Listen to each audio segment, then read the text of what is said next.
O contraponto a essa ideia de um Brasil excepcionalmente corrupto, dadas as relações de compadrio ou de herança estatal portuguesa, devemos lembrar que na mesma época do antigo regime, um grande filósofo e juiz, Francis Bacon, foi preso por corrupção na Inglaterra. Francis Bacon foi condenado à torre, mas corrompeu seus carcereiros e conseguiu ser libertado. E não tendo mais nada para fazer, decidiu escrever um livro de filosofia muito importante, o Novum Organum, no qual ele usa a frase famosa que conhecimento é poder.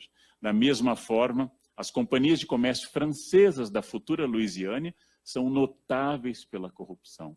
Quando John Law arrasta toda a França à falência, nas famosas pirâmides das companhias de comércio, baseadas em informações falsas, em compadrio junto ao rei, ao regente, no caso, já que Luís XV não tem maioridade.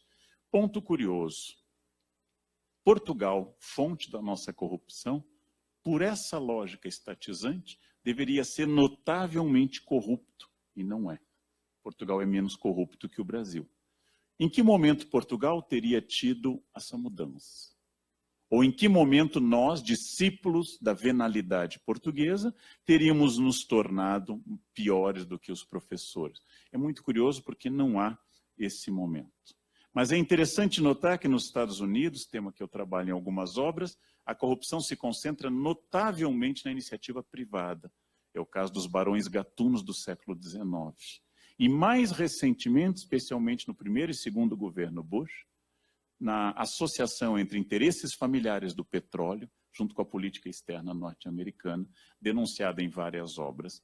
Ou seja, lá a corrupção também existe, mas nós tendemos a achar que a nossa é maior. Seria o nosso ufanismo tradicional? Seria o fato que somos sempre os melhores, inclusive no que somos pior? Somos o país mais corrupto do mundo. A todo instante, bastaria frequentar sites de geografia. Todos os sites de geografia que estão em português darão o rio Amazonas como o maior rio do mundo. Em todo o resto do planeta é o Nilo.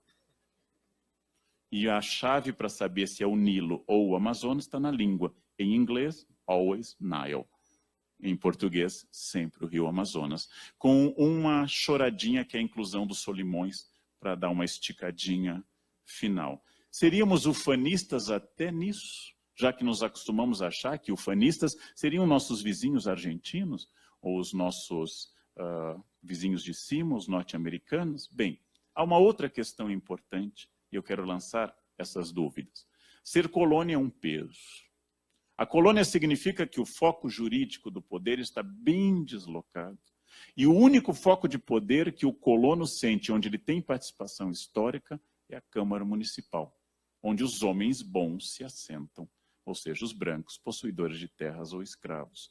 Com o foco jurídico longe, fica uma regra do século XVI em diante, expressa pelo vice-rei Mendonça do México em várias autoridades coloniais brasileiras. O rei está longe e aqui eu mando. Deve-se acatar toda a ordem do rei, mas não se cumprir. A lei do rei se acata, pero não se cumpre, dizia Dom Antônio de Mendonça, primeiro vice-rei do México, e primeiro vice-rei do Peru, seu emprego seguinte. Um dos nossos administradores mais famosos, o Conde de Arcos, teria dito: depois de mim virá aquele que me fará grande. Ou seja, o administrador seguinte era pior do que o anterior. Velha frase da minha avó: não troquem de marido, pois se um ronca, o outro pode bater. Então fiquem com aquele que ronca.